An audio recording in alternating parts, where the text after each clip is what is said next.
2, 1.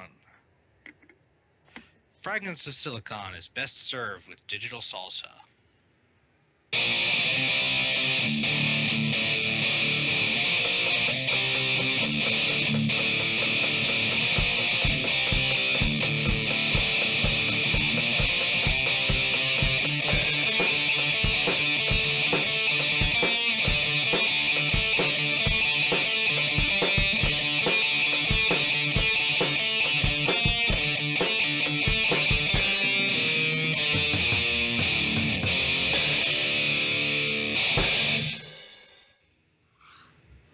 Welcome to another installment of Fragments of Silicon, main show. I'm your host, Adam, and joining me as always is, well, the crew. Ogre. Yellow. Eddie Fan. I live. Twilight. Yo. And Galax. Alright, so we'll start off with the news. Let's see, who to pick. Ogre, why don't you start the proceedings off this week? Well, not much has happened. Just playing all the games I got and whatnot. I'm almost at the end of Superstar Saga. I'm trying to find all the beans and everything. I think I may have screwed myself on them, because there's 2 I'm missing, and I don't know if the town counts, but I don't know. I'm trying to find a list of them for the remake, and I found nothing so far. Well, the game did just come out. Yeah, but I've seen people, have the complete stuff for Breath of the Wild, a couple days before it officially came out, so nothing really. A couple days? Try a couple weeks. I'm like... it hit the news a couple days ago that Nintendo has gotten really, really restrictive with their review codes now, because some reviewer or some influencer, somebody in the press, such as it is, decided to leak the game online, and Nintendo decidedly really did not like that. So, for the time being, they're being ultra gated about things. It would affect us if we did business with Nintendo, but we don't, so it doesn't. Other than that, it seems to be it seems to want to turn to fall all of a sudden. It's been quite chilly around here lately. I think it's been getting in the 40s at night, which is something or other, but I think it's supposed to warm up a bit this weekend too, so I don't know anymore. Recordings are going fine. Makes it a lot easier when you're having fun with the game. But let's see. Not a whole lot I can say outside of that. So. Well, you just kind of started Doom, and I imagine that's going to last you a while. Oh yeah, it's gonna be a while. We're not even halfway through it, so. It's gonna be quite a bit. We'll probably go through November or something. Yeah, that sounds about right. But hey, Day of the Dead counts too, so. But let's see. Other than that, not really a whole lot more over here. So. Fair enough. Let's see. Twilight, you're up. Sorry, I got a bit of a cold myself, so I'll clear my throat. The weather's been pleasant here, allowing for another one of our local festivals to go smoothly, which is nice. And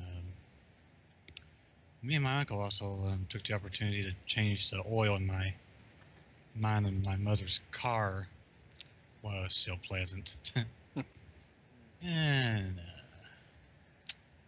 not much else there. Just been playing one of the games for this Sunday, and that's about it. Okay. Eddie Fan. Oh boy, did I have a week.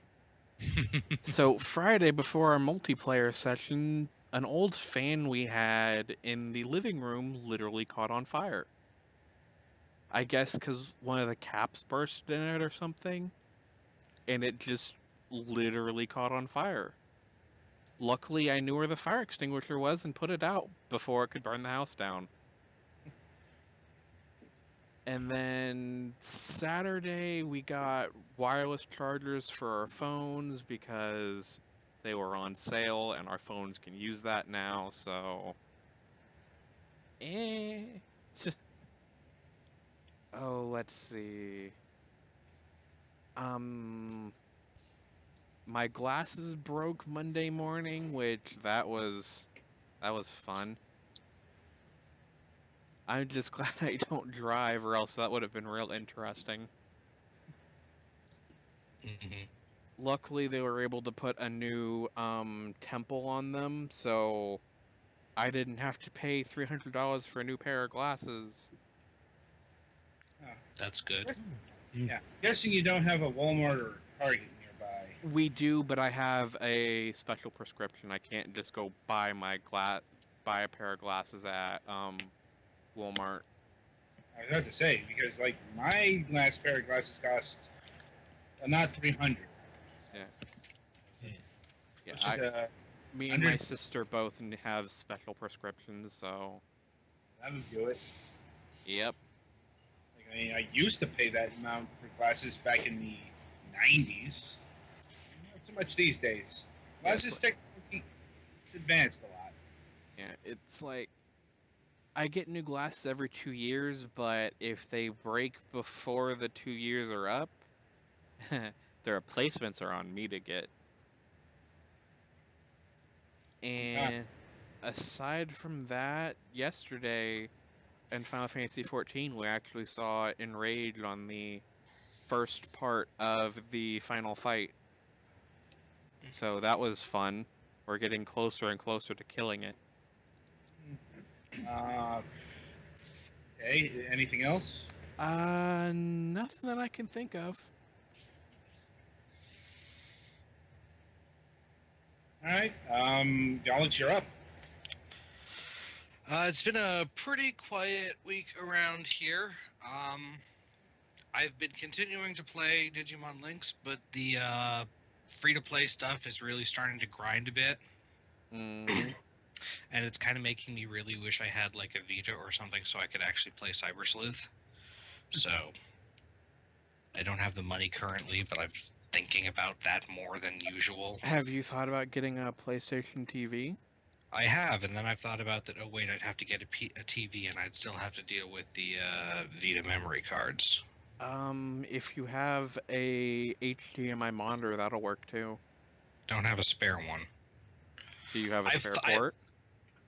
No, I don't think so. Mm. Anyway, I'm thinking about different possibilities. I'm aware that that's technically probably the most cost-effective option. Yeah. But if I had a portable, I'd be able to play it in the most places. Fair enough. And have planned when I'm going to try to do the games for this week, but I haven't started those yet. Like, having played them, shouldn't be too much time. Like, one of them is a really short mobile game, like longer than I expected. But it's still a short mobile game, and the other is an adventure game with an inbuilt hint system. So, I guess that's something. I had fun with the Splatfest this past weekend. Team Werewolf lost because, I don't know, I guess vampires just have better PR and or people don't want to be associated with furries or something. Seriously, though, I've played both of them. The Sunlight Weakness really sucks. But I still got to King, so that was good. And I'm glad that for Splatoon 2, they have severely decreased the penalty for not coming in on the win on a Splatfest team. It used to be that the winning team got or the losing team only got half as many shells, and now they only get 1 to 3 less. So that's something. Yeah, it's been getting cool enough that I actually feel comfortable wearing long sleeve shirts, which I like because that's one of my weird, what's the word? Sensory things. That's about all I got. Okay. I guess it falls to me now. So first thing up, we just got this notice, literally a few minutes before the show started. There is no MSP this week. Mac just got bogged down in artistry things. I'm like, I guess they're commissions. He's been doing commissions lately, to supplement his income. And in fact, he gave us a thing to plug in that regard. Pull it up here. Because he's doing art stuff, he's streaming on Picardo, basically. Although apparently it is NSFW stuff, so take that under advisement. Under the name Mace Palladino, which is his NSFW name. So look for that whenever that starts. He didn't give us a proper time or anything like that. I mean, just as well. It's like this week, MSP was going to be another last news desk thingy. We might still do that after the program. Get Kevin in here. After the show, it's just going to be us for a bit, as we want to do when there's an MSP hole in the schedule. Outside of that, there's been some adjustments in the near future schedule. As so happens with people, and it's like, for example, thankfully we don't have a spate of 4 European editions to do in a row now. It's like one of that fell a couple of weeks, and I'm like, now it's 2 weeks separated by a non-week and 2 more weeks, which is much easier for us. It's like we tend to do it for 1, 2, maybe 3 weeks, and then take a bit of a break. 4 weeks is a bit much. So it's the thing that worked in everyone's favor, basically. Let's see. Yeah, next week's guest had to slip a week, and trying to switch with the guests this week to this week. I'm not exactly sure if that's going to go through. I'm like, that guess has been kind of, there's a lot of tentativity here. So if we end up having to do a double topic week in the near future, this is why. Like, outside of that, it's been pretty quiet. Still waiting for fall to fully hit in my area. That area being Florida, it's probably going to be another month. Do you even get real fall? I'm far enough north where we do get a semblance of that, yes. It's like, it gets cold enough where we have to turn on the heat at times and shit like that. Okay, that counts. Yes. It's just, usually around now is when we start getting there. Like, it's definitely been colder. But, well, part of the problem is the humidity hasn't gone away yet. So, even when it's colder, it's still fucking humid. So, it's mitigated. It still feels like a swamp outside. Outside of that, I think that's about it for my news. And so, merrily we shall roll along to the interview portion of tonight's broadcast. And this week we've got Zack Johnson and Kevin Simmons of Asymmetric Publications. Hello. Howdy. How are you both doing tonight? Pretty good. Yeah, Kevin is more on brand with his howdy than I was with my hello. I'm just getting over a cold, so my faculties are returning to me faster than yours, I think. Right. So we'd like to start things out by getting to know the people behind the games and such, and we'd like to start out by finding out how you got interested in video games in the first place. For me, I think it was when my dad got an Atari, and as soon as I saw that, I knew that this was the only thing that I was ever going to care about for the entire rest of my life. Specifically that Atari. He carries it with him everywhere. It's a little strange. Yeah, it's pretty. No, but it was a thing that I just, I loved playing games pretty much always, and I grew up in an era where you could get books of basic code for games that you could type into your own computer, and I kind of learned how to program doing that, and I don't know, just never really wanted to do anything other than make video games. So and eventually I made one in 2003 that took off and let me form our company around it, and here we are all those years later. I don't know. I mean, Well, I had a slightly different story. I mean, I played a bunch of games as a kid, and particularly like a lot of Sierra games on PC. And then went off to college and sort of forgot about them a little bit. Played some here and there. I designed a bunch of levels in college for Duke Nukem 3D. Like recreated a bunch of like Boston streets and stuff like that, and buildings that I was in. But then didn't really do much in terms of game design or building anything until 2003 when I started working for Zack. like, so it was always a professional ambition to make video games. Yeah, for me at least. Kevin was a photographer in his previous life. Yeah, I fell into it after running out of money. I was living, looking for work, and sort of found Kingdom of Loathing and spent a bunch of time playing it instead of actually getting a job. And then, as is my wont, I just kept sort of trying to find security holes in the game and kept submitting bug reports until my persistence eventually netted me a job. Yeah, I had to hire somebody to handle all of the huge piles of bug reports that were coming in. Like, well, it seems to be a good fit. Yep, he really solved the problem that he was creating. Tricked me into hiring him. Worked out pretty well.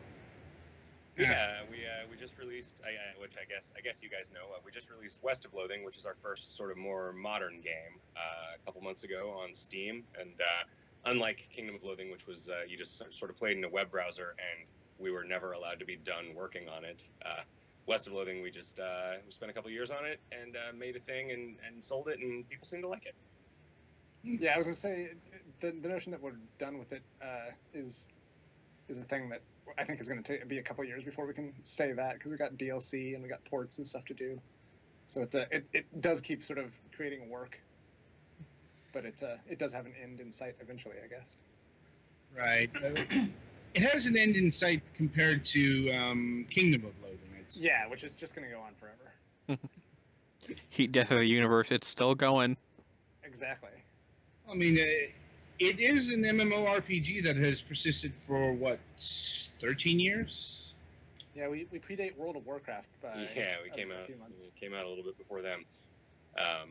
Yeah, and I think, what happened with it is kind of the same thing that happens with all MMOs, where there was a big period of growth. I mean, I guess they don't all get that. They're not all lucky enough to have the big period of growth, but and then just a very, very steady decline in the number of people playing. But you get diehards that'll just stick around forever. They get really invested. It's like exactly the right kind of game for them. They make friends in there, and yeah, so it's treated us really well.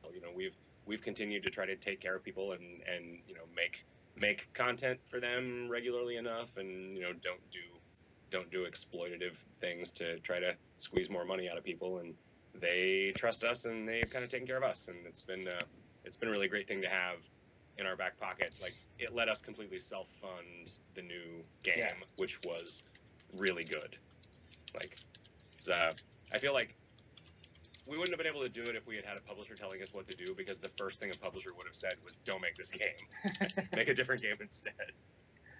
Well, it is, like, the Loathing series is definitely unconventional. It's like, I'm sure they... Yeah.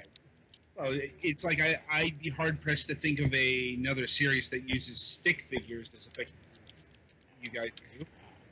Yeah, that's true. It's definitely, I mean, I think you see a game, you definitely know whether we made it or not right away.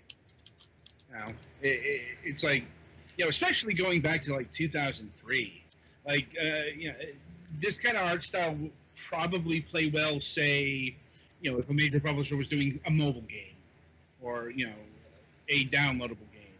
But yet, the mentalities back in the early 2000s were so different than what we got even a few years later. Yeah, the web was still really like DIY at the time, and so it was like kind of the same age in which all of the web comics sort of started to be a thing that people could do for a living, and that really kind of got popular at the time. And I think we have a lot in common, spiritually at least, with stuff like XKCD and that kind of thing. Right. Yeah, that definitely seems to correspond. And I mean, did you envision that you'd still be doing Kingdom of Loathing so far from its start date? No, I mean, we never expected that it would keep making enough money for us to be able to keep working on it for this long. And I think we've been constantly surprised with how fortunate we've been and how generous and dedicated our player base has been. Yeah. I mean, how big was Kingdom of Loathing at its peak? It's kind of hard to tell because there was nothing really stopping people from having multiple accounts, but we probably had like 1,500 concurrent players on 1,500 to 2,000 people playing at any given moment for the couple years that it was at peak, and that's down to maybe like 400 or 500 now. And it was like probably at that point it was probably 200,000 regular players, which means that they played sometime in the past week or so. Yeah, and that's down to 50 or 60,000. Yeah. I mean, there have been like a couple million accounts created, but Yeah. that kind of doesn't mean anything because every once in a while somebody will twist off and create 1,500 accounts or whatever. So yeah, I think it's pretty safe to say that probably over 1 million people have played KOL. Yeah, and, that's probably true. And probably half of that was in the first couple of years. Yeah. And it's just been chugging along since. Yeah, because we averaged like 1,000 new account signups a day for a good number of years after it first kind of like when there was, I think it was like a thread in the Something Awful forums that really like started bringing the masses to KOL in the first place, and it just sort of like got a critical mass that allowed it to kind of keep going under its own power for quite a few years. We never advertised anything really. We had to kind of learn how to do PR and press stuff for this game. Yeah, which was, I mean, the answer turns out to be you just have to pay someone to do that for you who knows what they're doing. So that worked out pretty well for us. That's good to hear, especially given the modern age of, Steam now has 5,000 games getting released in a year. So, like, kind of good luck getting noticed if you go it on your own. Yeah, having Kingdom of Loathing under our belts already and having the existing mass of people who've played it or have played it in the past and the existing mass of press who were familiar with it and were more willing to give West of Loathing a chance, I don't think we could have done this without that, without that background that we already had. And, it's yet another reason to feel really fortunate that KOL was such a big deal for all of us. It is a hard thing to quantify because, there are people who go it alone, get successful, but yeah, having a pedigree behind you, whatever it may be, does help. And especially since, like, I never played Kingdom of Loathing, but I've certainly known about it for a long time. Like, it's a thing that has permeated the subculture of gaming. Like, I'm big on role-playing type stuff, and Kingdom of Loathing always comes up as a interesting side experiment of kind of taking things like still being an actual game but having a lot of kind of satirical or interesting take on various things. Yeah, that's what we shoot for. So how do okay, go ahead. I was just going to say that it's sort of a challenge to parody things without becoming the things that you parody in some ways. We don't ever want to become sort of a sloggy, grindy game, but you make a game for 14 years, and it's hard not to introduce some aspects that people will just sort of throw themselves into on repeat, regardless of what we do. Right, and speaking of such things, how do content updates work for Kingdom of Loathing these days? Is it just like bug fixes and all that stuff, or is like, I don't know, lore still being added to the game? A little bit, not nearly as much. Like, we backed off of Kingdom of Loathing pretty hard when we started working full time on West of Loathing.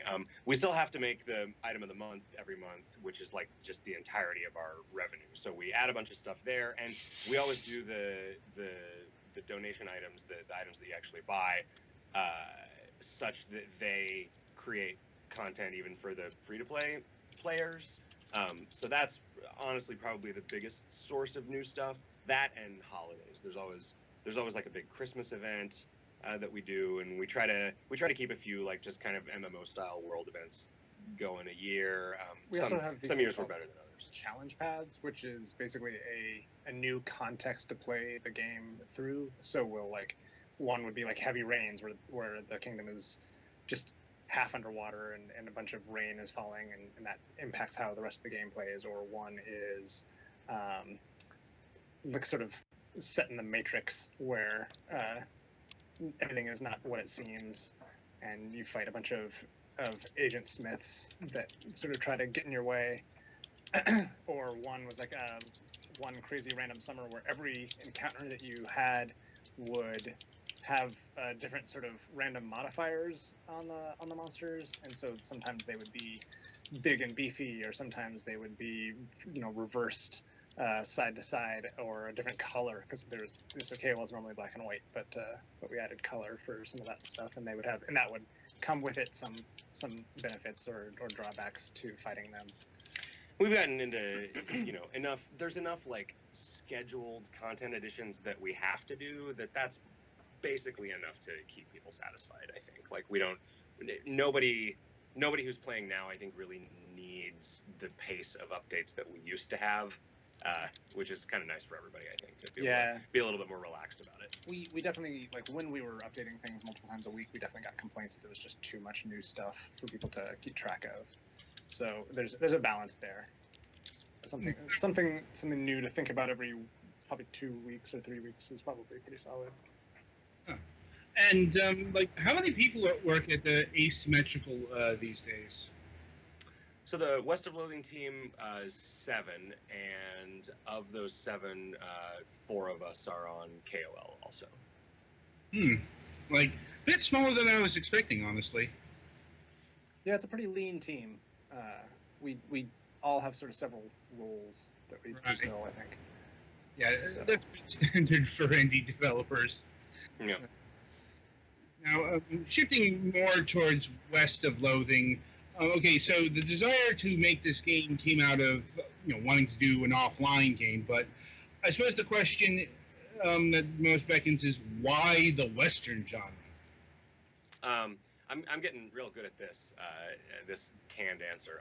I always kind of felt like the Wild West setting was just as good for a sort of like turn-based RPG thing as the kind of generic fantasy medieval Europe was, for a lot of the same reasons. Like, it's got a lot of just kind of pat good versus evil tropes already built into it.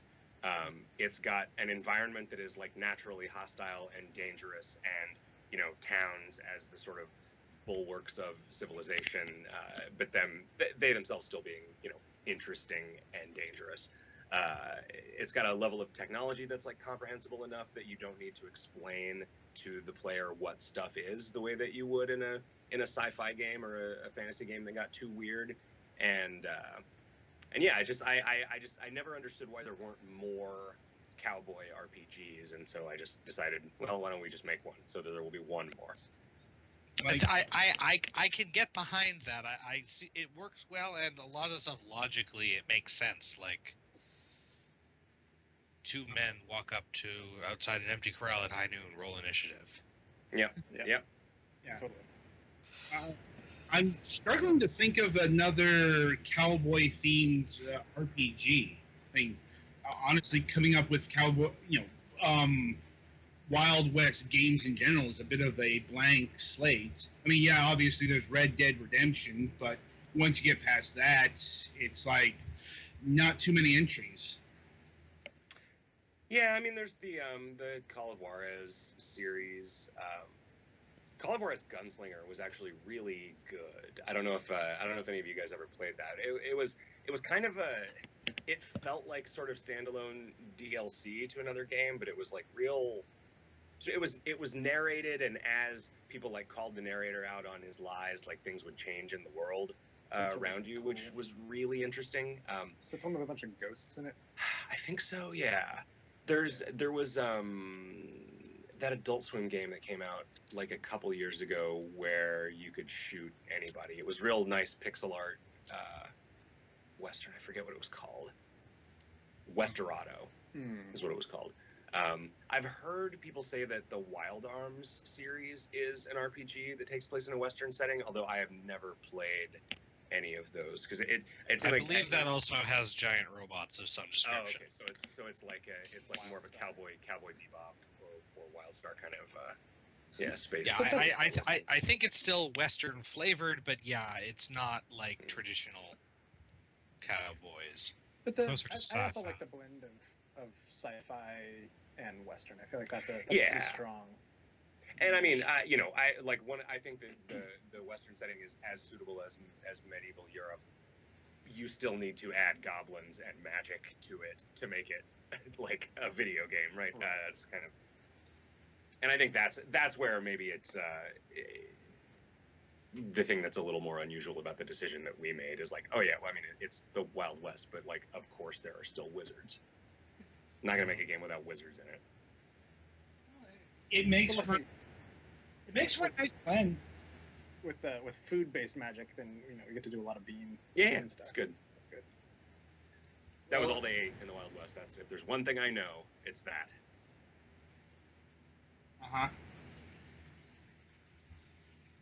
Just let that hang for a second. I know other things too. I was just kidding.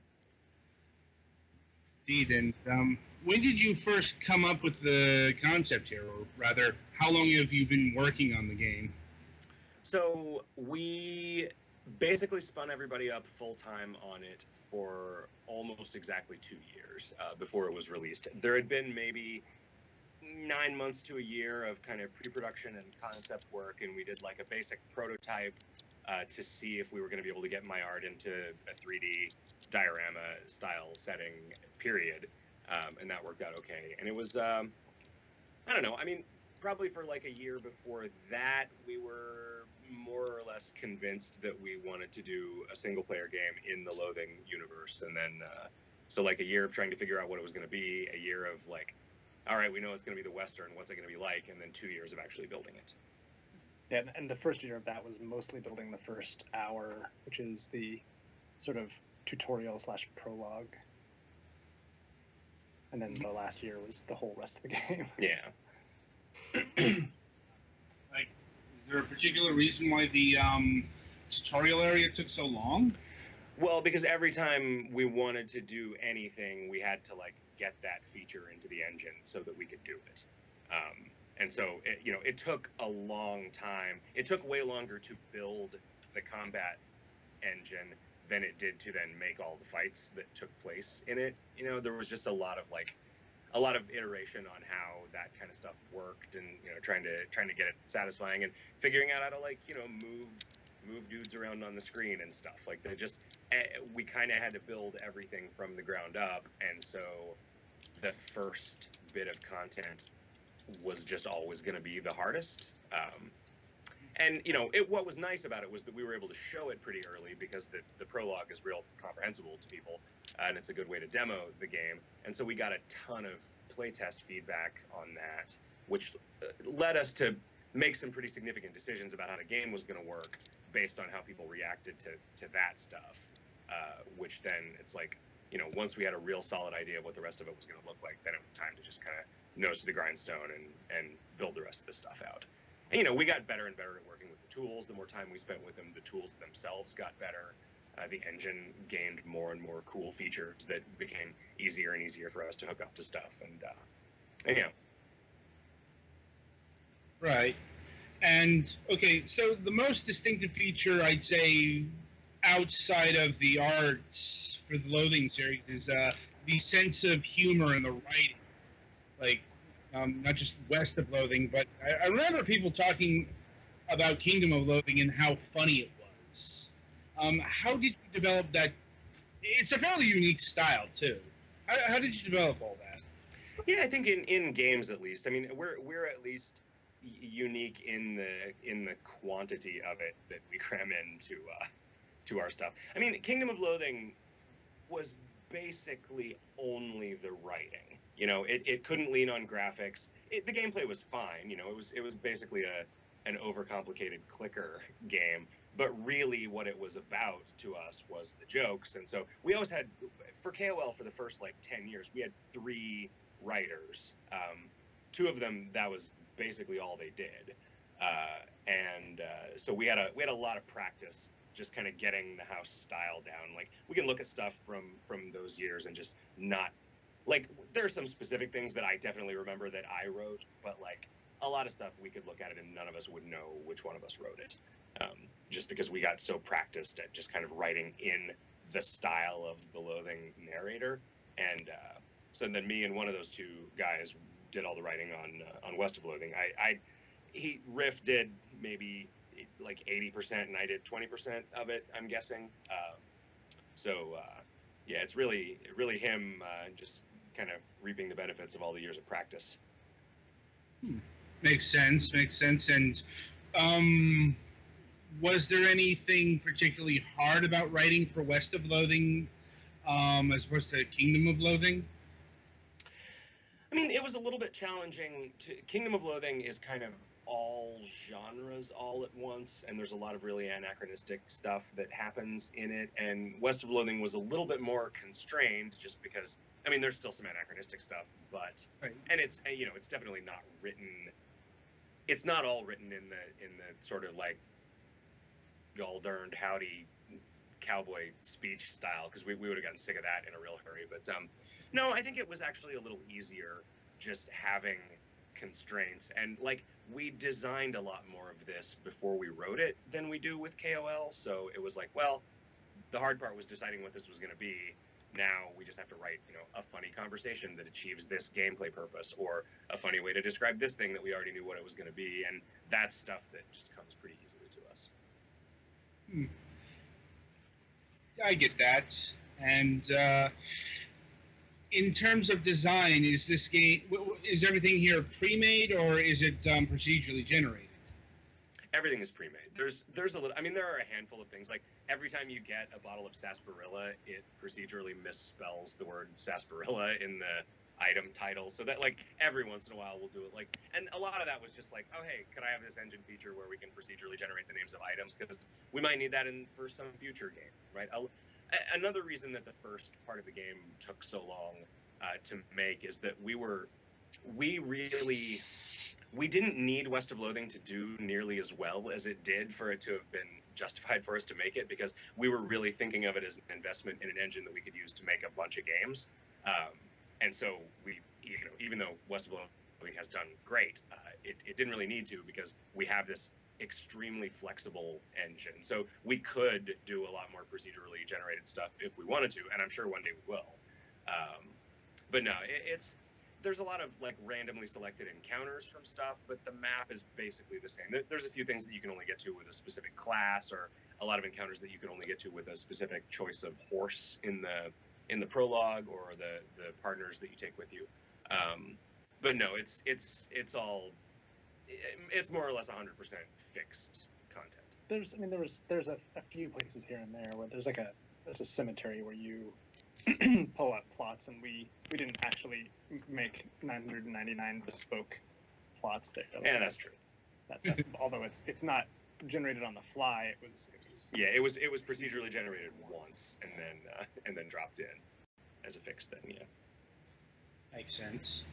And I suppose before I continue, Alex, you like this game a lot. Do you have any specific questions for our guests?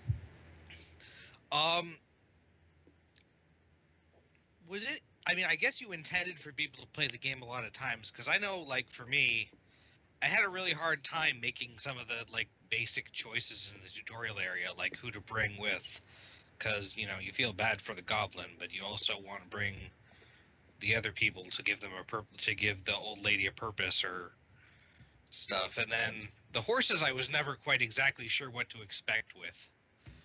Yeah, it doesn't. The game doesn't communicate that super well, and it's. Not I mean, it did give the idea that there are some things that each one couldn't do, but yeah. And it's. I mean, the hostler tells you a little bit about the horses, but like we In a didn't. vague way. Yeah, it's real vague, and we didn't really know exactly what they were going to do when we wrote that part, and we didn't ever get around to going back and making it clearer once we did do all the stuff that the horses were meant to do.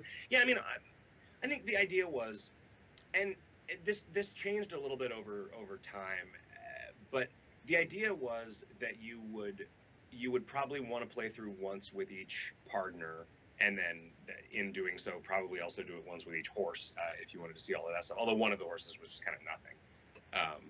But you'll probably want to do it at least once with each class as well. Yeah, but you could do all that in 4 playthroughs, basically. Like, the partner is the main big choice that you have to make, and that's the thing that probably has the most of an effect. Especially, like, taking Gary fundamentally changes the main quest. because you in a can lot of talk ways. to goblins. Yeah, because you get, and I mean, you can learn the goblin language and get some non-combat solutions they're more complicated, but Gary just kind of lets you skip a bunch of stuff, and get a bunch of funny ways. content. Yeah. But yeah, we were in early builds, and this kind of got sanded off in playtesting, but we were somewhat less generous with the way that you discovered map locations. We didn't dole out quite as many on a given playthrough, and the idea there was that going through with a different partner, you actually like went to fundamentally different areas, but it made the game feel a little like leaner than it was, and so we kind of didn't like it. So subsequent playthroughs ended up being more samey than they originally would have been, but all better than they originally would have been. So it was kind of a compromise. I think there. most people probably only play the game through once. Yeah, and so we want to make sure to like, we want to give you your money's worth if you only do play once, and so you're gonna see most of the stuff. You can at least get to almost all the areas, even if some of them there's not much you can do there. Yeah, and I mean, it's like if you take Alice with you, every time you go to a new like area of the map, she will tell you if there's a cemetery there, and you'll get that unlocked, more easily. And with same thing with Susie and ranches, and Gary with weird stuff, and Pete with mines. There's quite a bit of different writing for the different classes too, mostly because the conversation options are different. Yeah, every class has a speech skill. Like the cowpuncher gets intimidate, and the beanslinger gets outfox, and the snake oiler gets hornswoggle. I couldn't think of either the class name or the skill name. And they all have. There are so many random encounters that use those, and we kind of decided early on that, like, well, anybody that you can use a speech skill against, you should be able to use all of the speech skills against. I think that's almost always true. Yeah, I'd say that's true in 99. But you get different outcomes for doing them. You like get different stuff, like depending on what happens narratively, and there is There's a lot of additional writing associated with each class because of those things. Yeah. So that's another thing that makes it like, if you're actually stopping to read everything, which I feel like that gets to be less and less of a thing on subsequent playthroughs too. So they get quicker because like you don't read stuff that you think you've already seen. So but yeah, I mean we definitely tried to make it compelling enough and variable enough to sustain a handful of playthroughs, and we sort of built the achievements with the maximum amount of play that we thought was fun in it. So you kind of got to do 4 playthroughs, and then like if you want to get the crazy hard mode achievement, that one's a little rough. Like that one, I don't think I would actually do if I were playing this game, but Kevin would. And also, there's there is sort of an ideal way to do a lot of the stuff in the tutorial, but it does seem like that there are stuff that you're almost always going to miss because you put in some pretty obscure secrets even in the very beginning. Yeah, and I mean we wanted to get people used to the idea that you can't do it all. You can't do everything, right? And that like I feel like it kind of makes the choices that you make feel a little heftier, and it's more exaggerated in the prologue than it is in the rest of the game, really, as it turns out. But like we took a risk on not allowing manual saves, right? Because we're used to working in Kingdom of Loathing where you just have a character and it's an MMO character, and like MMOs you don't save and load. Like that would be antithetical to the whole way that the game works. And so we kind of wanted we wanted the experience of playing through West of Loathing as a character to be sort of meaningfully that character's experience, and so we just didn't let you save and load. And I think trying to communicate early on, look, there's going to be stuff you're going to miss, but it's going to be fine. You can play again if you want to see it, or like you can watch somebody else play it, or you can read a wiki to find the jokes you missed or whatever. I mean, we hoped that people would make a wiki, and they have. I don't know if it's any good. Yeah, I've not looked at it. I haven't either. I'm on the. Those are two very different questions. Is there a wiki and is there a good wiki? Yeah. Are there 40 terrible wikis and one good wiki, or yeah? I don't know. Here's the West of Loathing wiki right here. Okay. Yeah, it looks fairly detailed. Like a lot of entries. Looks like people have been putting a lot of work into it. So Good deal. Yeah, I looked some stuff on the wiki and it seemed pretty thorough. Nice. Excellent. which isn't too surprising, considering that this. Okay. Yeah, can you hear me? No, we lost you for a minute. Yeah. Oh, sorry, it's probably more Skype fuckery. Yeah. You know. It is Surprising surprising that this- considering. Okay. Sorry. Yeah. Anyway, so in terms of the engine, is this a completely custom build, or are you using like Unity as your base? It's both. The engine is written in Unity and it runs in Unity, but we don't actually like build out the scenes in Unity. We have an internal editor that we use that the Unity engine acts as an interpreter for. So it's a kind of a weird hybrid. But Unity was, the programmer was already conversant in it, and it was a thing like we knew we wanted to port this to iOS, and we knew that we wanted to leave ourselves open to port it to consoles if it was successful enough. And so we just thought, it makes sense to do this in an engine. It's not as simple as just pressing a button that's like make iPhone version, certainly, but it's way easier than if we had completely rolled our own. I know. We have a lot of people who work in Unity on this show all the time, and that's a pretty consistent story. It's it's easier to do than other methods, but yeah, it's not just the whole notion of press a button and you've got a specific platform version isn't really the case. I mean, it's true, right? I mean, you can definitely press a button and then there's a version of this game that would run on a PS4, but like you wouldn't be able to use the controllers to play it. So you'd be stuck in the title screen forever. Like, yeah, it was technically one button to make a PS4 version of the game, but there's a lot of work involved in actually making the piece of software work in the idiom of the new hardware. And that's true. Like with iOS stuff, I mean, there's a bunch of stuff that we're struggling with now to like get the game working in a way that's not annoying on a screen that is the size of a telephone and performant on a sort of phone-sized processor. Yeah, it's weird. Like our textures, in order for the art style of West of Loathing to look good at the resolutions that it gets displayed at, the textures have to be gigantic. That was why, like, the Steam build, it's like 120 meg download or something, but then it blew up to 4 gigs of uncompressed textures because it's all just black and white, so it compresses really, really well, but it just has to be huge or it looks like crap when like a modern video card is trying to put my art on the screen in front of somebody. Yeah. It's not like rendering an animated GIF in a browser.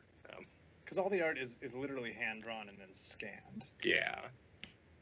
Sorry, but it just has to be. It has to be gigantic.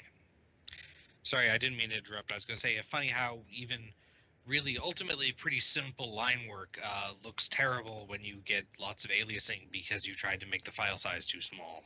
Yeah, that's exactly it. And it's it'll like a 3D rendering pipeline like wants to try to save cycles where it can, so it stores a bunch of like more and more crappily compressed versions of every texture to show at different distances from the camera, but like that just doesn't work for our stuff at all because it never gets that far away, but it can't be like you can't you end up with a bunch of like just what look like JPEG compression artifacts or whatever if you don't force it to use the highest quality version of the texture all the time. And so it ends up with like, this is a game that you wouldn't think would take up a lot of space or have like significant performance requirements, but it really does, because it turns out like there are a number of reasons why games don't look like this. I'm like, yeah, performance isn't just how shiny your graphics are. Yeah. So outside of those constraints, is there anything else giving you problems on the mobile side of things? I mean, we're gonna have to overhaul a lot of the UI to make it work a little better on a screen the size of a phone. I mean, we've been showing the game on iPads for the whole time it's been even remotely playable. So the iPad version is gonna be fine, but we want to do it as a universal app. So it's really just getting it working. Like you can play it on a phone. It's just it's rough. It's cumbersome. The buttons are way too small. I mean, we're just having to. Yeah, the text is real hard to read if you especially because I have the iPhone SE, so it's like the size of a 4, and it's especially bad on there. It's definitely legible, but I kind of got to squint. So we just have to figure out and all of the text, like, we're real wordy, so we can't just like make the font size bigger because then everything is scrolled off the screen. So we have to kind of figure out, all right, well, we need to figure out some different way of actually presenting the text so that it can be bigger but not like have to be constantly manually scrolled or whatever. And so there's just a bunch of decisions that we have to make. The performance issues and the weird graphics compression stuff are just the first handful of problems that we've run into. Like the first phone build of the game was made like 10 days ago or something. So it's we're hitting we're swatting the big flies first, I guess. Yeah. Makes sense. I mean, yeah. As someone who plays a lot of mobile ports that get released on PC, yeah, UIs tend to be really huge because they were made for screens that are not all that big. Right.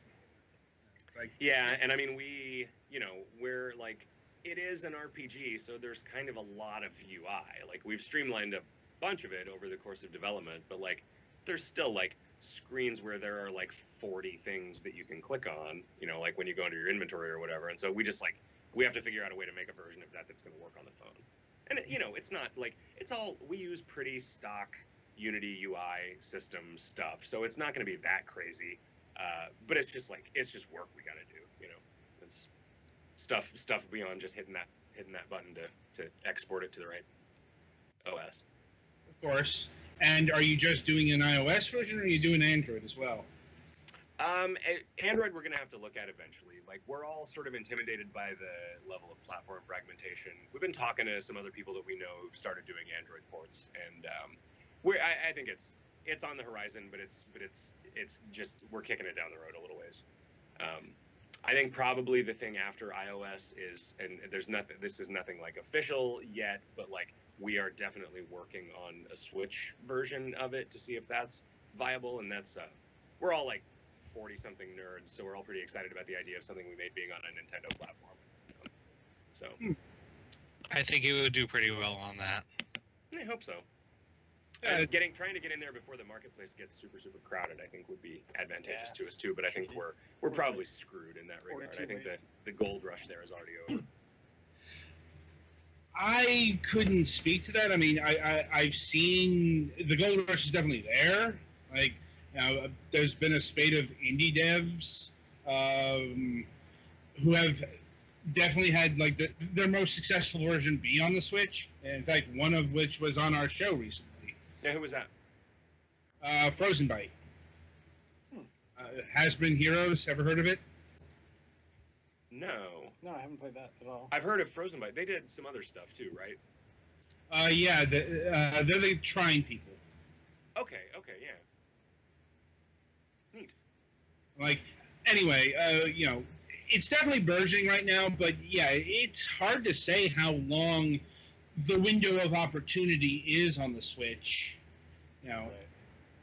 Their store is a little weird, right? Like, there's no kind of featuring. There's no category searching or anything. It seems really, really bare bones, and so it's hard to say how much we could count on people actually being able to find us. I think we have the advantage of like a screenshot next to a bunch of other video games. Ours is going to stand out because nothing else is going to look like it. Whether that translates to getting people's attention and having them actually go in and buy it, is a different matter. Yeah. There's a whole host of factors for such as whether or not Nintendo decides to push your game, and it's like I'm not an authority on it, but they might not. It all depends on how unique the game is, if it's platform exclusive, all sorts of factors. Yeah, and it's too late for it to be a platform exclusive because it's not. We're not launching on any consoles certainly because nobody had any reason to pay attention to us until this game came out and was successful. So I don't say this out of any bitterness or whatever, but like there was no way that any console was going to care to let us simultaneously launch this on a console because it didn't.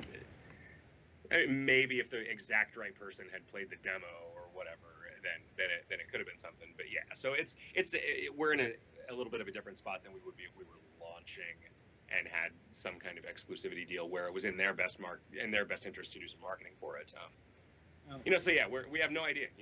This is like completely virgin territory for us, and the Switch store is literally brand new territory. It just hasn't existed for more than a few months. Indeed, I'm like, well, in terms of exclusivity, that has so many different connotations. Like console side, like even timed exclusives are exclusives in the minds of console makers. Right. Yeah. There's always a simultaneous Steam release, so it's almost always. I guess that doesn't like Super Time Force Ultra. Yeah, 6 like months delayed. Gnog also is still not out on Steam. Yeah, so it does happen, but like I don't really ever understand why, because I feel like the console makers never say that you can't. There might be some money in it for them. Yeah, Potentially. yeah. Like, but it should be pretty easy to convert your game to the Switch based on other people who have worked on it. Yeah, it's again we have to have controller support, and then we have to sort of figure out the UI issues because it's a different form factor than any other screen that we've used. Yeah, because we wouldn't want to ship it if it was undocked only. That just seems like too limited. And plus, we want controller support in the game anyway, and so we might as well, because that also allows people to play it on PC with an Xbox controller or PlayStation controller. So that's a thing that we want. That's the thing we want to do anyway. So we might as well make it so you can actually play it on your TV. And this game works pretty well with a controller. It doesn't really need clicking. It works well with clicking, but it doesn't like absolutely need it like some games do. Right. Yeah, there's only a couple things like the map. Right now there's no way that you could do the map with just a joystick without us adding some new kind of just some sort of software cursor in there. And Steam controller does fine. Yeah, you can play with the Steam controller. It has a cursor basically. Yeah, the little mouse thing. Like inventory in your skill sheet, we'll have to figure out what it means. But it's not like this snuck up on us. Like when we were designing all of this stuff, like combat was basically designed so that you use the left stick to pick what you're doing, the right stick to pick a target, and then a button to make it happen. And that's it's WASD and the arrow keys and the space bar on the keyboard, but that would be trivial to get a controller working there. It's just stuff like inventory and the character sheet are places where it's like, it's obvious how you would do it. We just haven't yet. I'm like, well, have you been in contact with Nintendo about this, or is this something you're kicking about? Yeah. No, we've talked to them, and we're in the process of getting all the developer accounts set up and stuff, and getting the programmers some dev kit hardware. But we're kind of focusing on the iOS port to begin with, because that's the one thing that we've actually promised people that we would do first, and so. Yeah, I mean, it wouldn't be before the spring on any consoles, I don't think. Okay, that sounds like a fairly reasonable timeline, given you are only 7 people. Yeah, and really, there's only one of us that knows how to do most of the work that has to be done for these ports. Like Yeah. it is basically all the Unity programmer, and like that's just his job for the next 6 months probably, is just doing port stuff and bug fixes. But he did such a good job of making the game in the first place that there's been relatively few bugs to fix, which is really a nice surprise for us. That is, yeah, that's always good. Having less bugs to fix. But so I guess the timeline would go. Well, before that, now is Kingdom of, or rather West of Loathing, available on Windows, or is it all three? Windows, Mac, Linux. Windows, Mac, Linux, yeah. Sometimes that doesn't happen. Yep.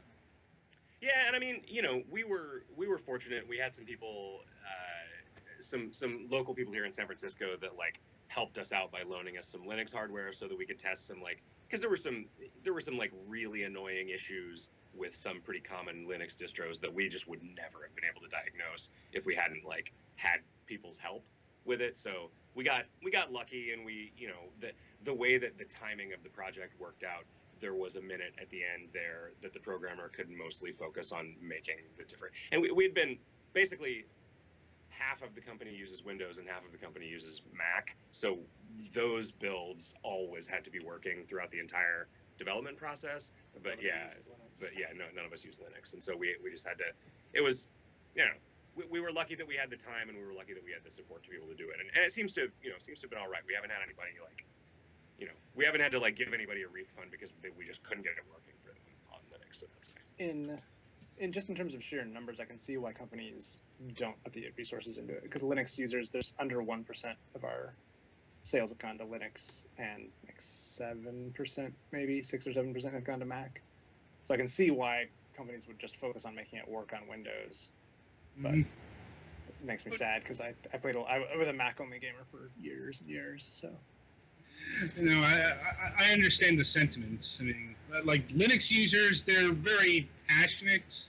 They're very loud. They're just not many of them. Yeah. And I mean, what's nice though is that they will, if you make a good faith effort to support their platform, they will help you. Like they will figure out exactly what's going wrong, and they will probably have like yours won't be the first game that's had this problem. So like they'll just tell you how to fix it. Like it's it's good, because I mean, like, Linux is for people who like really still like to wrench around in the guts of computing, and so it stands to reason that they're going to be good at troubleshooting stuff, because nothing ever works on Linux, so they have to be good at troubleshooting stuff.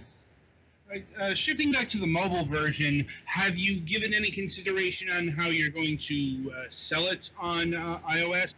As in, is it going to be just a one-time purchase, or are you going to have to do it, I don't know, like first part's free and then you have to buy the other in pack? We've talked about both. Yeah, we've talked about that. I think what we're probably going to end up doing is just selling it, but cheaper than the Steam version, which sucks. But like nobody will pay $10 for an iOS game. It's just like, that's not how the marketplace works. There's pressure from Apple to try to have premium experiences. It's like they want you to price things higher because they want there to be they don't want their marketplace to devolve into just nothing but free titles or $1 titles. That doesn't mean it's working though. No, and I agree. It's but it's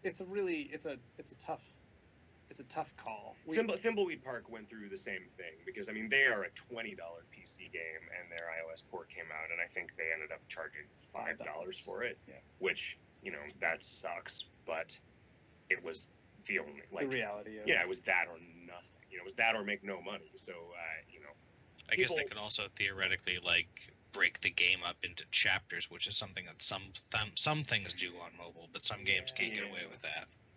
Yeah, I mean, we had thought about doing a kind of Super Mario Run thing where the prologue was free, and then at the end it's like, well, if you want the rest of this game, it's $10 in-app purchase. But like, then that's a bunch of infrastructure that we got to build that we don't currently support in the game now. And I personally prefer to just buy a game on the phone. But you were an unusual. I know. You should not use yourself in. Yeah, that's certainly true. But But yeah, but it's just, there's not any way for us to just turn West of Loathing into a game that was designed as a free-to-play game, right? So I think we kind of just have to do what the realities of the platform insist that we do. And, it's fine. It's like, my only worry is that, like, we would make somebody sad if they spent $11 on the game on Steam and then they saw it come out on their phone for cheaper. But I don't actually think that's going to make people sad. I think I'm inventing this person to disappoint. And I don't think we're going to lose money as a result of it being for sale cheaper on a different platform. It's more that I'm just kind of sad that phone games are a thing that people just refuse to believe have any value. Yeah, that is definitely a thing. I mean, we reviewed a couple of games that had iOS versions and Android versions that were much cheaper than the PC version. Now, and that's just kind of the way it works. Although it's kind of hard to recommend like the PC version of a thing when the mobile version is like the exact same game and $15 cheaper. And but that's only when it's really the exact same thing, and there aren't like huge issues with how it controls or something, which is pretty common with mobile. Yeah, and our game will be the exact same game. I mean, maybe the graphics, the performance won't be quite as good. You can't jump. You can't jump on the iOS version. That's true. We could just call that a $9 feature and sell it on iOS for $2, I guess. Yeah, that is the unfortunate reality of the mobile market. It's like, and I don't think Apple is ever going to be able to break the chain there, let alone the Android market. Like, it's even worse there. Like, from people I've talked to. Yeah, and piracy is real significant on Android in a way that it's pretty significant on PC too. But I mean, we can't not release our computer game on a computer, That would be a monumental task otherwise. Yeah. All right, I think we're getting to the end here. See if my colleagues have any final questions. Nothing that comes to mind off the top of my head. It was really nice talking to you guys, though. Yeah, thanks a lot. This was a lot of fun. No problem. Anyone else? I think I'm good. I'm good. All right, then. I suppose I do have one last question. How does this game...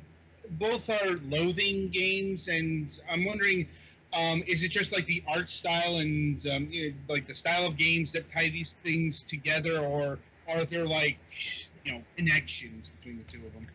I mean, there are shared things in the fiction. I guess there are nods to things between them. You certainly don't need to have played one to play the other. That was.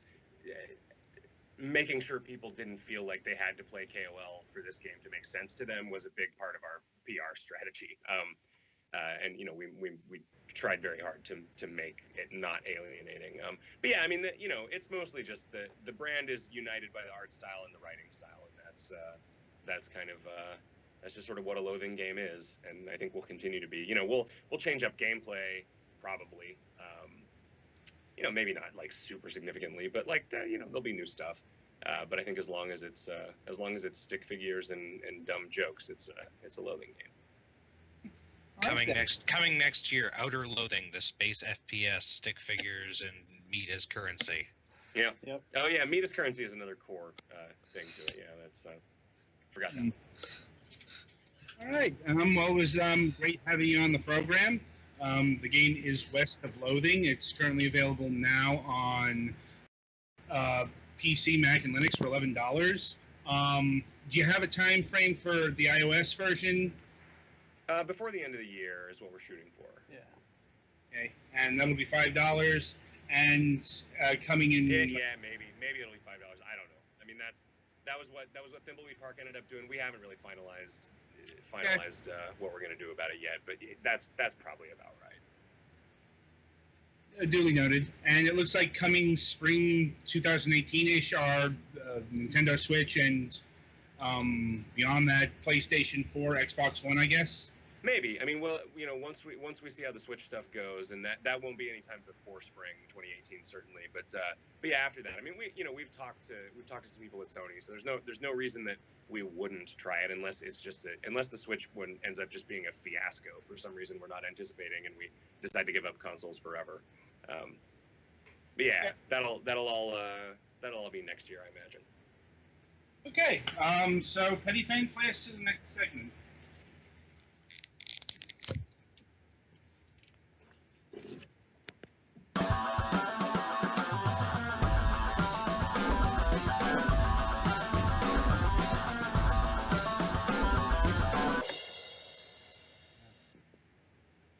Honestly, ordinarily we'd actually cut the show at this point, but since we don't have MSB, we can go an extra half an hour.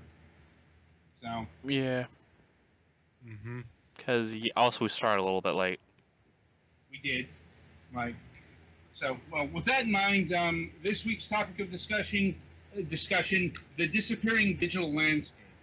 So, we originally cooked this one up a few weeks ago, but we didn't get to it that week due to the interview running long. And, that was done with the announcements of the Wii Shop channel. Everything's going to be shut. Everything's going to be shut down in 2019. But before that, in March of next year, you're not going. If you haven't bought anything, you're not going to be able to buy anything. Yeah. Mm-hmm. But. So in the subsequent weeks, I have since learned that the Xbox Live Indie Games channel recently got shut down. Yeah, that's where many a developer we've had on the show got their start. Yeah, and for those who don't know what the Indie Games channel was, beyond its name, that's where that was kind of the sketchy junk part of the Xbox Live Arcade. It's where, if you bought a game, it was that I made a game with zombies. Or Avatar Drop or something like that. Yeah. They were like 80 Microsoft points or something like that. Indeed. The point is that the games there weren't exactly known for their quality. But some were, but those ones usually got elevated to the arcade. Not really. Well, at least a number of them did. Right. But the ultimate point is it was a really Wild Westy place with a lot of games, not a lot of them good. It was basically a test bed for their XNA platform. Mm-hmm. Which, yeah. Which sadly, kind of died on the vine. Mm-hmm. But, we looked into it, and, okay, Microsoft is approaching the Xbox Live Indie Games channel differently than Nintendo is. And there's some pretty fucking key differences, too. First of all, even though the Xbox Live Indie Games channel is gone, you can still get the content you bought. Even now that you can't, buy any of the games. If you bought it while it was still an active thing, you can still play that game. And Microsoft also announced, I'm not sure if they're going to follow through, but over the next 2 years, they are going to be working with digital archivists to make sure that this, slice of gaming history doesn't become nothingness. Yeah. It's only remembered by, crappy YouTube videos and whatever people have on their consoles. So, meanwhile at Nintendo, somebody needs to be fucking punched. No, I am seriously pissed off at this shit. Because Nintendo just said, you know what? It's literally not worth supporting the Wii Shop channel anymore. And granted, they are giving a lot of shutdown time. You know, considering we are recording this in October of 2016, or sorry, 2017. That's why I said 16 there. Anyway, yeah, October of 2017, and the final cutoff date is January 2019. And that's to download purchased content. Right. But the problem is there's a fucking cutoff date. Mm-hmm. It's like, Yep. you know, there are like, for example, Steam. You know, there are many games that have been delisted from Steam over the years. I've got some. You probably got some. We all got some. Mm-hmm. But you know what you can still do, and like, I've still been able to do, like with, say, Outrun 2006 Coast to Coast. I can still go into my Steam library to this very day, and I can download this. Like, Nintendo has said in a year and some change that, you know, if you bought, say, Castlevania The Rebirth or Gradius The Rebirth series are really good games on WiiWare, you know, and they're only available on WiiWare currently. And they only got a digital release. So once those switches are flipped, unless you have that game physically on your Wii system, you will never be able to fucking play it again. Mm-hmm. This is fucking beyond the pale. Also, if that, because Switch games are saved locally, if that system dies, that game is lost forever to you, unless you happen to buy another Wii or Wii U that has that game loaded onto it, and they didn't factor a reset. Yeah. Like, you know, this shit really pisses me off because, well, I got my degree in history, so, you know, history is kind of my discipline. And this is literal erasure of history with, you know, no real considerations. And it's the fucking culmination of the fears around digital content made manifest. It is the thing that people have literally been shitting their pants about for years. It's why I buy physical media. Yeah, it's like, you know, there are people today that, you know, they won't go digital only because they're afraid that they're not going to be able to play their games anymore. Yeah, because it's kind of like with PT, where it got delisted and it's been forcefully removed from consoles because it wasn't paid for. But if they had a physical release, they couldn't do that. Well, it's also you had to be hooked up to the internet for that to happen. So, you know, PT is preserved on, you know, non-internet accessible PlayStation 4s. Yeah, a few. Yeah, but if they ever wanted to, like, use that online, then they'd have to basically give up that game, or that specific PS4 just sits in a closet. I'm sure there's also hacks to get around that, but I mean, just, you know, the enormity of what's about to happen to the Wii Shop channel, I don't think hit a lot of people. Like, you know, there are some games that they're not released on any other platforms. Yeah. There are some legally attainable, like, classic games that won't be attainable anymore. Yeah, it's like, it's not just like the WiiWare service. It's the virtual console. Like, and keep in mind, to this day, it's still the most robust virtual console out there. Nintendo put a lot of effort into that virtual console. Including some things from systems that have not been on Nintendo Virtual Consoles in subsequent systems, such as the TurboGrafx and the, like, Mega Drive and Genesis. Well, TurboGrafx stuff is actually just now starting to hit the Wii U.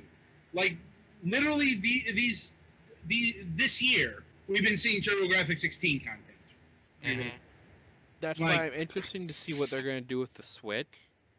Like, if they're working on deals to get those games, sent to Switch, or if, like, the Genesis games and, like, some of the SNES RPGs, if they're just going to be lost forever. Right.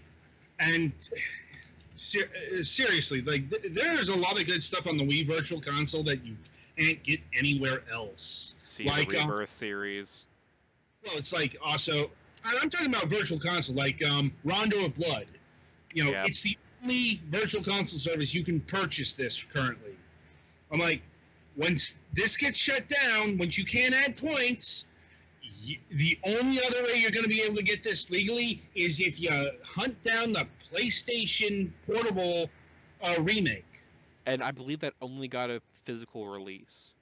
Right. I mean, there is something to say about digital releases and how convenient they are. Even after a decade passes, you're still going to be able to find the digital release of something. As long as the storefront's still up, but yeah.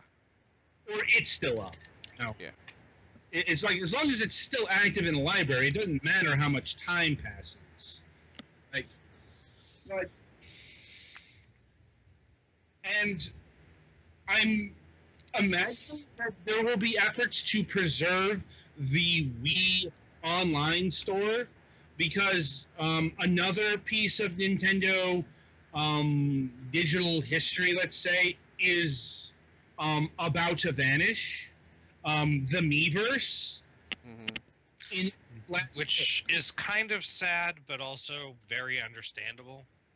Yeah, the Miiverse was one of those Nintendo things that just didn't work out.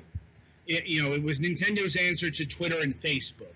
Yeah, it was a cool idea, but it was also them trying to operate in their own ecosystem, which is not how social media works. Yeah, it was more a place where you get tips and tricks on a specific game than more social. Like, I got a lot of Monster Hunter tips through there because I was specifically looking for them. Yeah. The games that used it the most were like Splatoon used it almost entirely cosmetically, but in a way that was very integral to the game's cosmetics, which is why Splatoon 2 replicated that. Mario Maker used it for comments and stuff heavily, which, is valuable. For most other games, it was mostly just a social thing around the game with a little bit of in-game stuff. And right now, there are spurious efforts to preserve as many posts as possible, because in about a month, Miiverse is going to the ages. In fact, there's the one last grand finale thing going on right now in Miiverse. So if you want to post something to that, Yeah, they made an actual channel for The end times. Goodbye Miiverse posts, basically. and you know what this reminds me of? It reminds me of the end times of an MMO. Mm-hmm. Yeah. Hey, Ogre, you want to talk about the end times of 14 for a second? Is that a moon coming down on us? Oh wait, it's just a giant dragon. Oh wait, which is worse? So wait, if we does that mean that if we go on Miiverse right when they're about to shut it down, there's a chance that we'll get sucked into a fantasy universe and become as powerful as our characters there? Oh, this isn't Overlord. Yeah, but that has been done in an anime. It's Twice. Fucking isekai shit. Anyway, so the point of the matter is, Nintendo is really, really fucking bad at preserving their digital legacy. I don't know the reason why that they're just, shutting it all down. Shutting the, you can't, even re-downloading your content you purchased. Well, I think the reason is because they want to get rid of the servers. Yeah. I guess so.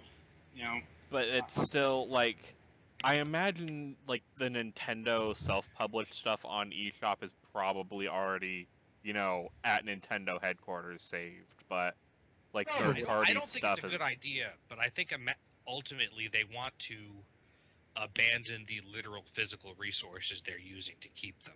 Yeah. It's like so And here's yes, that is very frustrating. well, it's also it's actually not the end all be all because everything is actually already preserved, just not legally. I'm like, Mhm. like the Wii wasn't exactly the most secure console in the world. Nope. Nope.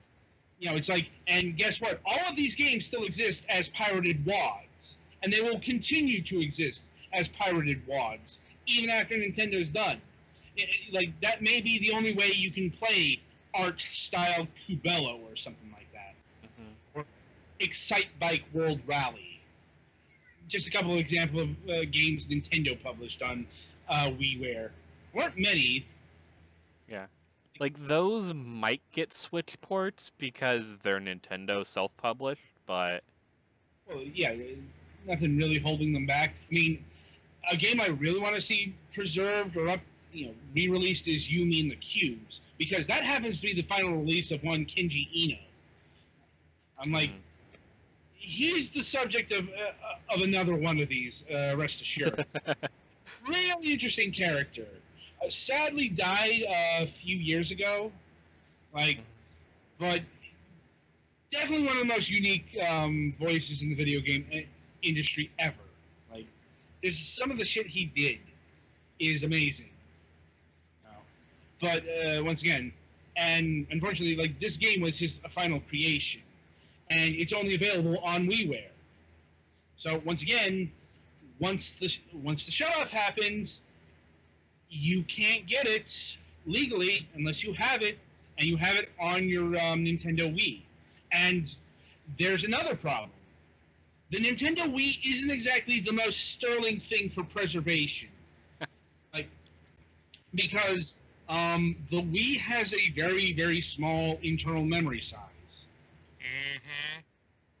I mean, that's one of the big reason. That's like the big reason why WiiWare games couldn't be bigger than 40 megabytes. yeah.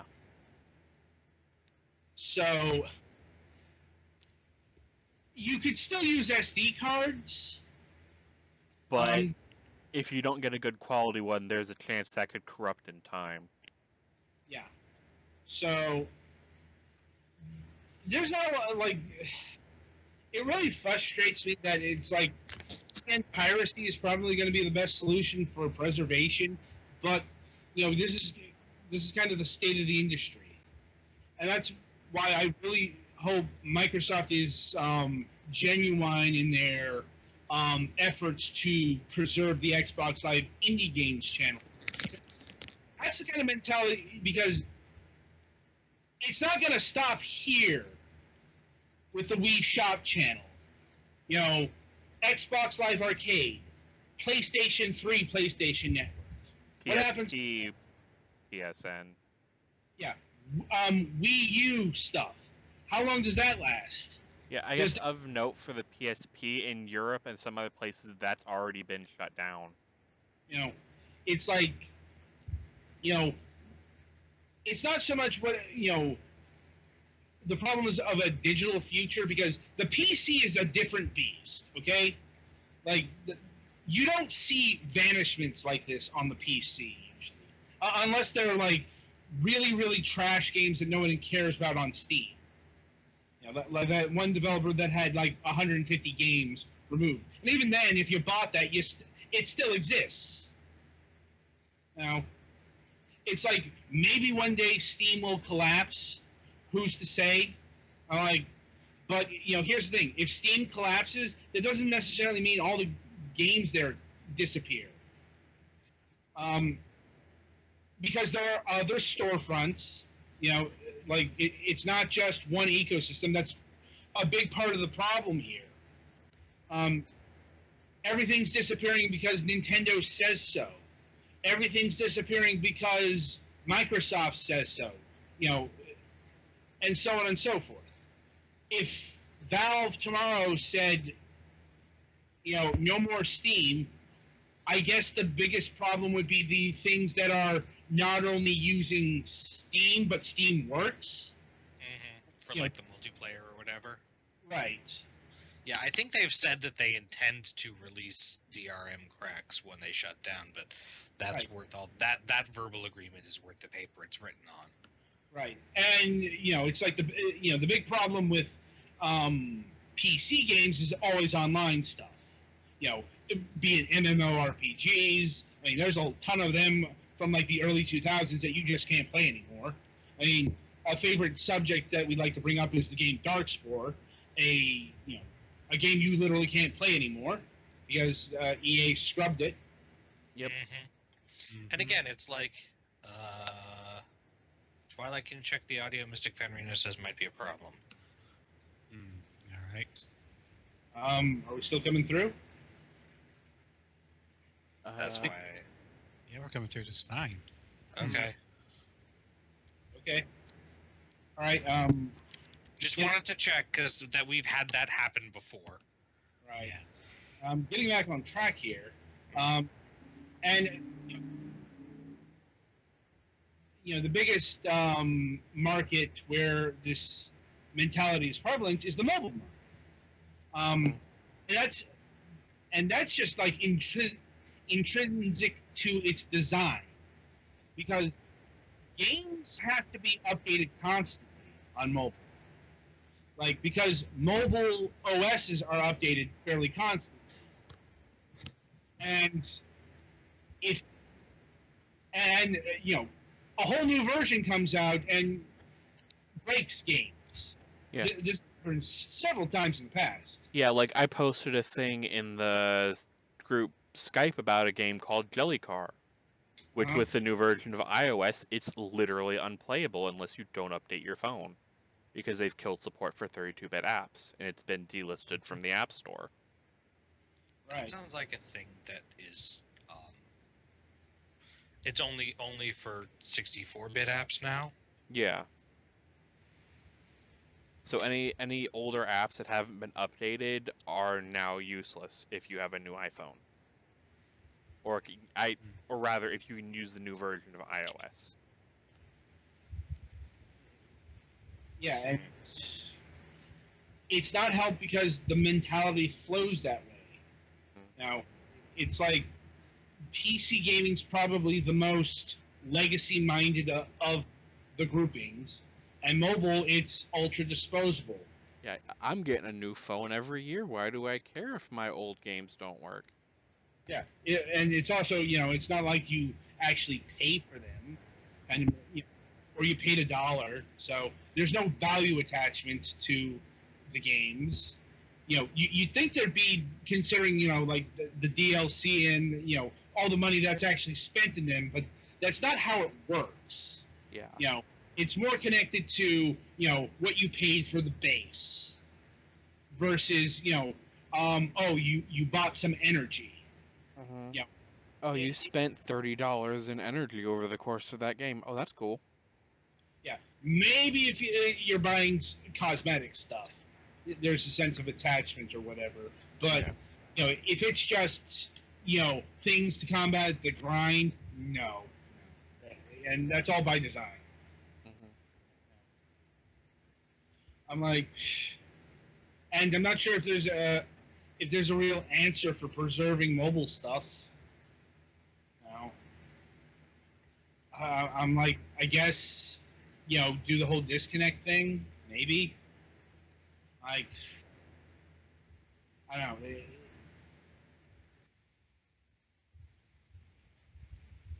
Someone out there who's good at this kind of thing is like collecting games and like ripping them from their phone into some kind of secure thing, but it's kind of sad that that's the way that is the optimal way for some of this.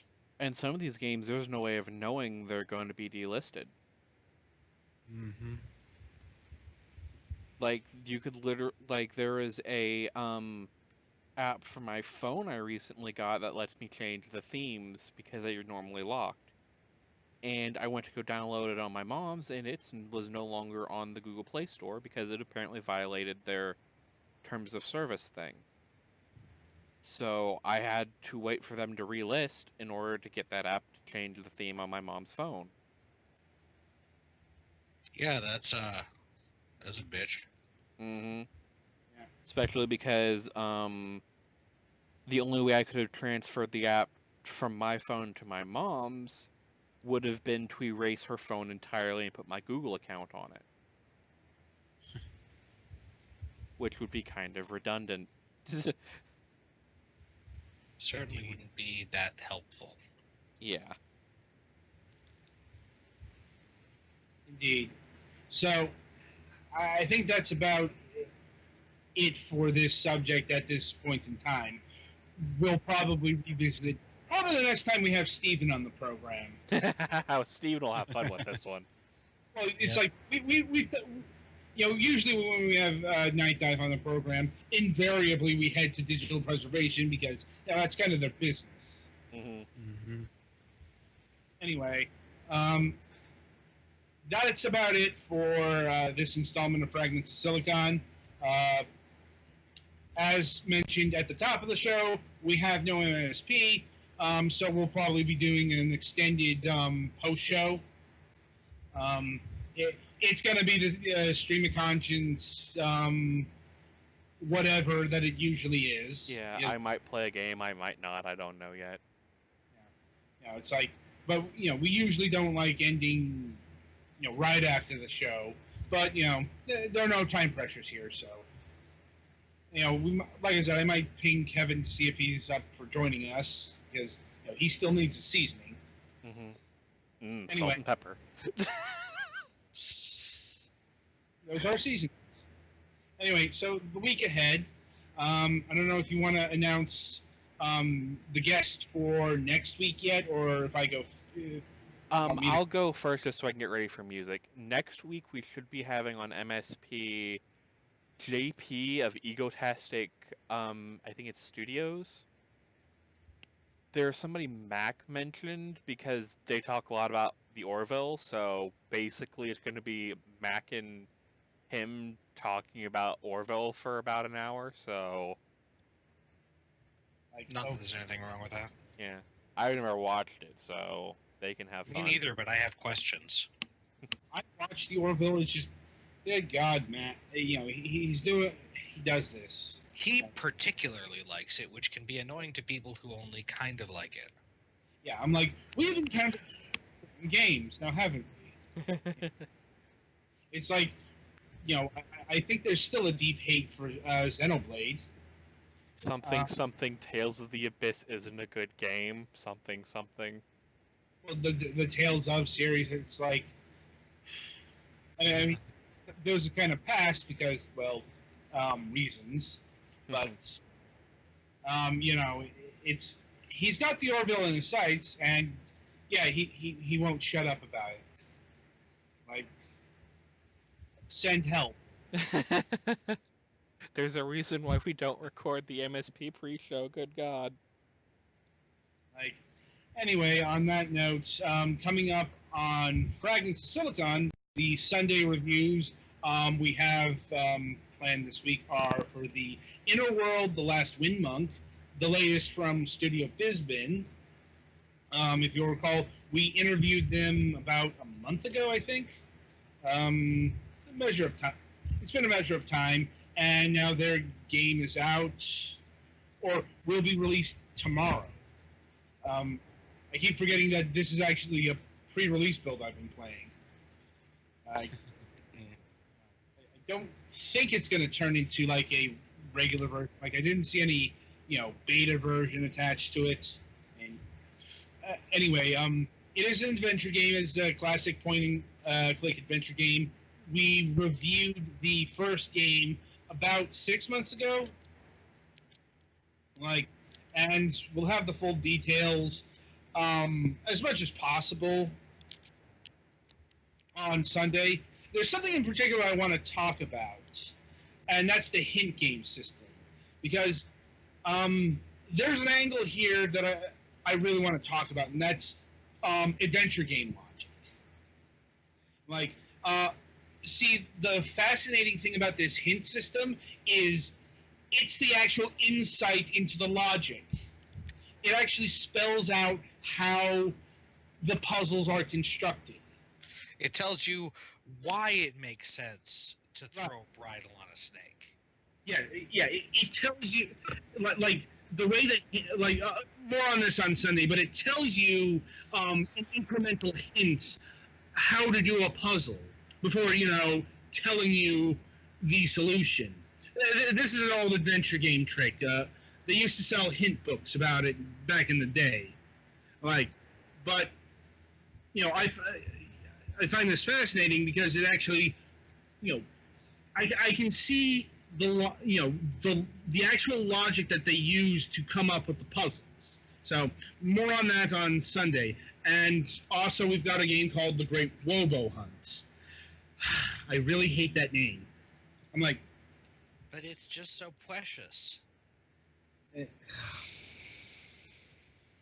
like, yeah, it's going. It's kind of going. It's going for a cutesy thing, but the game honestly isn't all that cute. Like, sort of, but it's also got a grimy aesthetic. You know, like it's going for like Wall-E.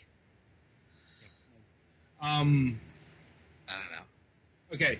Anyway, it's another mobile port. So, more on that on Sunday. And very quickly, because we're running low on recordable time, coming up next week, Tuesday, October 24th, Julian Gallup of Snapshot Games. He is the inventor of the XCOM series. We might be going more than an hour on this one because, we got some legacy to get through. We'll ask him why Illyrium has that atomic number. Indeed. And Wednesday, October 25th, returning to the show, sort of, Dean Dodrill of Humble Hearts. If you recall, he's the creator of Dust and Elysian Tale. And, I'm trying to think, just last week, his new game got announced.